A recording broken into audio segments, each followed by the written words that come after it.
ओम शांति। आज का हमारा विषय है कि योग क्या है और योग हम जब करते हैं तब उसको महसूस कैसे किया जाए कि हमारे शरीर के अंदर योग से क्या हो रहा है। खास करके यह विषय उन लोगों के लिए है जो शुरुआती दौर पर कोई ना कोई योगा क्लास ज्वाइन करते हैं या फिर टीवी के सामने बैठकर योग आसन प्राणायाम का अभ्यास करते हैं या फिर कोई मोबाइल में देखकर यूट्यूब के माध्यम से या फिर ऑनलाइन क्लास ज्वाइन करते हैं और उसके बाद उनको शरीर के अंदर जो परिवर्तन हो रहा है उस परिवर्तन को बिना जाने ही कुछ न कुछ कारण से वो योग क्लास को छोड़ देते हैं। सबका पहला कारण यह होता है कि मेरे शरीर के अंदर पेन बहुत हो रहा है। दूसरा कारण यह भी होता है कि इस योग से मेरे शरीर के अंदर क्या हो रहा है, क्या नहीं हो रहा है, कौन सा आसन मेरे लिए उपयोगी है, कौन सा आसन मेरे लिए उपयोगी नहीं है, इस विषय को नहीं जानते हैं। और तीसरा कारण यह भी है, कहीं ना कहीं हमारे मन के अंदर यह भ्रमणा हो जाती है कि मेरे को योग करने से, प्राणायाम करने से मेरे शरीर के अंदर कहीं नुकसान तो नहीं हो रहा हो। इस विषय को क्योंकि योग को पूरा नहीं जानते हैं और सिर्फ आसन और प्राणायाम को वो योग समझ बैठते हैं, क्योंकि इस अष्टांग योग के 8 जो अंग कहा जाता है, यम है, नियम है, प्रत्याहार है और उसके बाद आता है आसन और प्राणायाम, फिर है ध्यान, धारणा और समाधि। जब तक हम नियम का पालन नहीं करते हैं, यम का पालन नहीं करते हैं, प्रत्याहार का पालन नहीं करते हैं और डायरेक्ट जब हम सीधा आसन पे चले जाते हैं या फिर प्राणायाम करने जाते हैं तो कहीं ना कहीं योग को समझने में हमें थोड़ा कठिन लगता है। लेकिन आज हम इस वीडियो के माध्यम से जानेंगे कि योग को फील कैसे किया जाए, योग को महसूस कैसे किया जाए। आप आसन करते हैं तो उस आसन से आपके शरीर के अंदर क्या हो रहा है, क्या यह आसन आप कर रहे हैं वो आपके शरीर के लिए ठीक है या नहीं है। इस सारे सवालों का जवाब आपको इस वीडियो में मिलेगा। इस वीडियो के माध्यम से हम छोटी सी एक योगिक क्रिया करेंगे और उस क्रिया को आप घर पे कर सकते हैं, कहीं भी इस प्रक्रिया को आप एकांत जगह पर बैठकर कर सकते हैं। इस सारे सवालों के जवाब आपको तुरंत मिल जाएंगे और आप जब भी प्राणायाम का अभ्यास करेंगे, जब भी आसन का अभ्यास करेंगे, जब भी मेडिटेशन का अभ्यास करेंगे, तब आप उससे आपके शरीर के अंदर हो रहे परिवर्तन को आप जान पाएंगे। इस प्रक्रिया को करने के लिए आपको एक आसन में बैठ जाना है। बैठने के 4 आसन है। पहला आसन है जो हम पलाठी बनाकर बैठते हैं, जिसको कहा जाता है सुखासन। उस आसन से आप सभी लोग परिचित हैं। दूसरा आसन है स्वस्तिक आसन। यह आसन एक ऐसा है जिसका वजन, हमारे शरीर का वजन हिप्स पर ही नहीं बल्कि पूरे पैरों पर भी आता है, पूरे शरीर के वजन को बैलेंस करता है। इस आसन के अंदर 1 घंटे 2 घंटे लगातार हम मेडिटेशन का अभ्यास कर सकते हैं। तीसरा आसन है पद्मासन। पद्मासन भी आप सभी लोग करते होंगे। और चौथा जो आसन है वज्रासन। वज्रासन प्राणायाम का अभ्यास करते हैं तब बहुत ही हमें फायदेमंद और लाभदायी आसन है। वज्रासन से क्या होता है कि हमारा जो रीढ़ का हड्डी जिसको बोलते हैं स्पाइनल कॉर्ड, वो बिल्कुल सीधा रहता है और सीधा रहने की वजह से हमारा मन विचलित नहीं होता है। हमारे मन के अंदर जो विचार आ रहे हैं वो विचारों को बंद करता है और एक जगह पर हमारा ध्यान है वह केंद्रित करने में मदद करता है।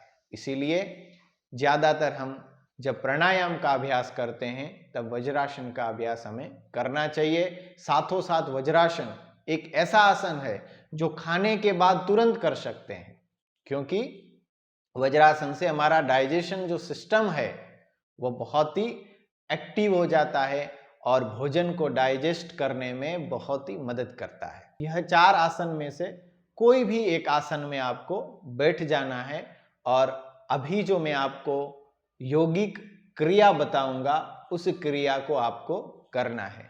यह क्रिया आप करोगे तो आपको शरीर के अंदर हो रहे परिवर्तन के बारे में आप जान पाओगे।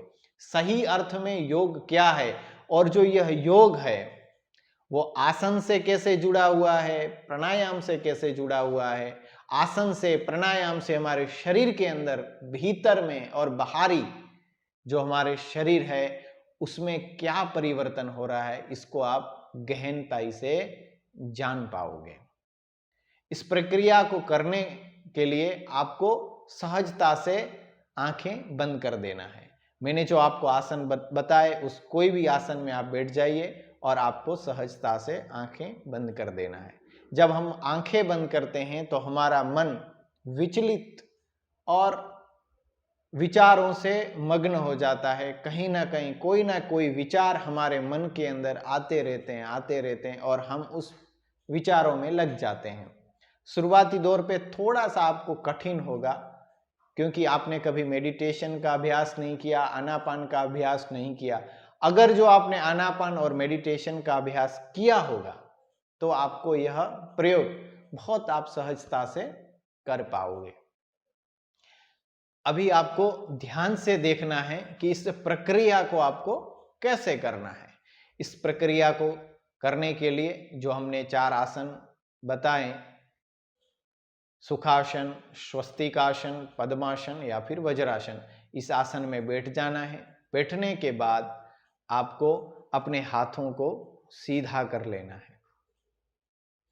सीधा करने के बाद यह हाथों को आपको एकदम रिलैक्स रखना है, टाइट नहीं पकड़ना है।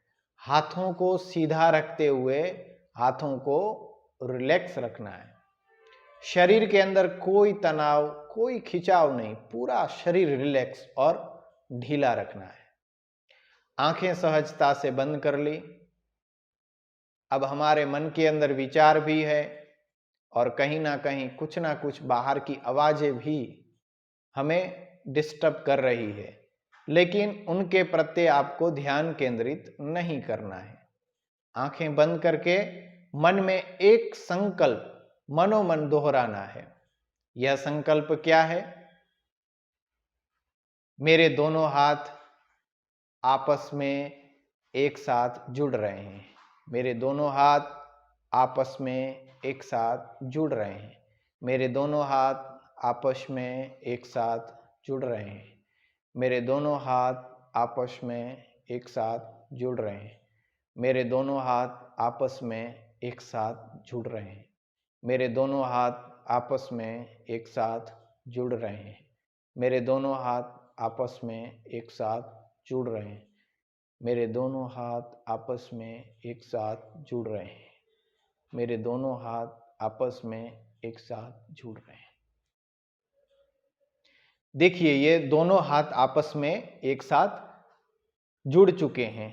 उसके बाद आपको आंखें खोलना है और अपने हाथों की तरफ देखना है, फिर रिलैक्स हो जाना है।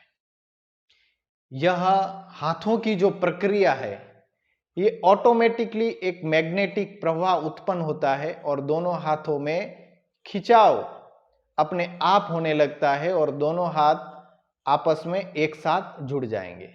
जिस तरह से मैंने कहा मेरे दोनों हाथ आपस में एक साथ जुड़ रहे हैं, वैसे आप यह भी संकल्प ले सकते हैं कि मेरे दोनों हाथ शरीर से दूर हो रहे हैं, एकदम खुल रहे हैं, तो एकदम ऑटोमेटिकली ये दोनों हाथ खुल जाएंगे। यह प्रक्रिया जब आपने मन के साथ, अपने श्वासों के साथ और जो क्रिया कर रहे हैं उस क्रिया में मन लगाया तो आपने फील किया कि मेरा जो संकल्प है कि मेरे दोनों हाथ एक साथ जुड़ रहे हैं, तो ये ऑटोमेटिकली जो मैग्नेटिक प्रभाव दोनों हाथों को खींच रहा है, इसको आपने फील किया। उसी तरह से कोई भी हम प्राणायाम करते हैं, आसन करते हैं, तो पूरा मन उस प्रक्रिया में होना चाहिए। हम सूक्ष्म यौगिक व्यायाम करते हैं, हाथ को आगे किया, ऊपर उंगलियों का एक्सरसाइज किया, तो जो यह मूवमेंट है, पूरा मन इस मूवमेंट में रहना चाहिए। अगर हमारा मन इस मूवमेंट में नहीं होगा, हमारा ध्यान कहीं अलग है और हाथों के अंदर जो हम एक्सरसाइज कर रहे हैं, तो इस एक्सरसाइज से कोई बेनिफिट हमारे शरीर में होगा नहीं। कहीं लोग ऐसे होती है, माताएं बहनें, जो बोलते हैं कि मेरे को आसन प्राणायाम एक्सरसाइज करने का क्या जरूरत है, मैं तो पूरे दिन घर पर काम करती हूं, पोछा लगाती हूं, फिर भी मेरा वजन क्यों बढ़ रहा है। यह सबका एक ही जवाब है, क्योंकि हम प्रक्रिया कुछ और कर रहे होते हैं, उससे हमारे शरीर को एक्सरसाइज नहीं होता है। जहां पे हमारा मन नहीं है, जिस प्रक्रिया में हमारा मन नहीं है, जिस प्रक्रिया के साथ हम श्वासों श्वास के साथ जुड़े हुए नहीं हैं, मन से एकाग्र भाव से जुड़े हुए नहीं हैं, वह प्रक्रिया योग नहीं है। और ना ही आप इसको फील कर पाओगे, ना ही इसको आप महसूस कर पाओगे, और ना ही आप इसका शरीर के अंदर हो रहे परिवर्तन को जान पाओगे। आज मैंने कोई आसन किया तो मेरे शरीर के अंदर कहीं ना कहीं पेन हो रहा है, धड़कन हो रहा है, फड़कन हो रहा है, मेरे शरीर से बाहर पसीना निकल रहा है, पसीने के बाद कहीं ठंडकता महसूस हो रही है। आज मुझे इतना पेन हो रहा था, कल फिर मैंने वो आसन किया और थोड़ा दर्द फिर रिलैक्स हुआ, फिर रिलैक्स हुआ, फिर रिलैक्स हुआ। आज मैंने 10 सेकंड तक आसन को होल्ड किया, कल मैंने 20 सेकंड तक किया, 30 सेकंड तक किया। इस तरह से आप स्टेप बाय स्टेप आसन का अभ्यास करोगे, प्राणायाम का अभ्यास करोगे, तो 100% आपको शरीर के अंदर हो रहे परिवर्तन के बारे में आप जान पाओगे। इस बेनिफिट को आप देख पाओगे, जान पाओगे, महसूस कर पाओगे, और आपका मन भी लगेगा, और आपको यह भी पता चल जाएगा कि मेरे शरीर के अंदर कौन सा आसन करना चाहिए, मेरे शरीर के लिए कौन सा आसन योग्य है, मेरी बीमारी के लिए कौन सा आसन योग्य है। यह सारे प्रश्नों के उत्तर आपको मिल जाएंगे। शुरुआती दौर पे आप इस प्रक्रिया को करिए जो हमने अभी देखा, और उसको फील भी किया, महसूस भी किया कि किस तरह से हमारे शरीर के अंदर मैग्नेटिक प्रभाव उत्पन्न होता है जब हम मन, श्वास और प्रक्रिया में एक साथ ध्यान केंद्रित करते हैं। तब आप सभी ने इस प्रक्रिया को जाना, और मुझे आशा है कि आप एक बार इसका प्रयोग जरूर करोगे, और वाकई में आपकी आसन, आपकी प्राणायाम, आपकी योग की प्रणाली को बहुत ही गहनता में लेकर जाएगा, बहुत ही डीप में लेकर जाएगा, और आपके जीवन को भी यह प्रक्रिया परिवर्तित कर देगी। आप कोई भी कार्य इस प्रक्रिया के आधार पर करते हैं तो यह जरूर सक्सेस होगा। इसी तरह के वीडियो को जानने के लिए इस चैनल को जरूर सब्सक्राइब करिएगा। आपको वीडियो अच्छा लगा हो तो इसको लाइक जरूर करिएगा। नेक्स्ट आगे के वीडियो में हम योग के जो 8 अंग है, यम, नियम, प्रत्याहार, आसन, प्राणायाम, ध्यान, धारणा और समाधि, इन सारे विषयों को एक एक कर हम सभी विषयों को जानेंगे कि यम क्या है, नियम क्या है, प्रत्याहार क्या है, आसन क्या है, प्राणायाम क्या है, ध्यान क्या है, धारणा क्या है और समाधि क्या है। आखिर में योग का संक्षिप्त यही है कि एक शून्य अवस्था में चले जाना, क्योंकि यह यम से लेकर ध्यान तक पहुंचने की पूरी एक यात्रा है, यही योग है। और यह सारे विषयों को हम एक एक कर जानेंगे। ओम शांति।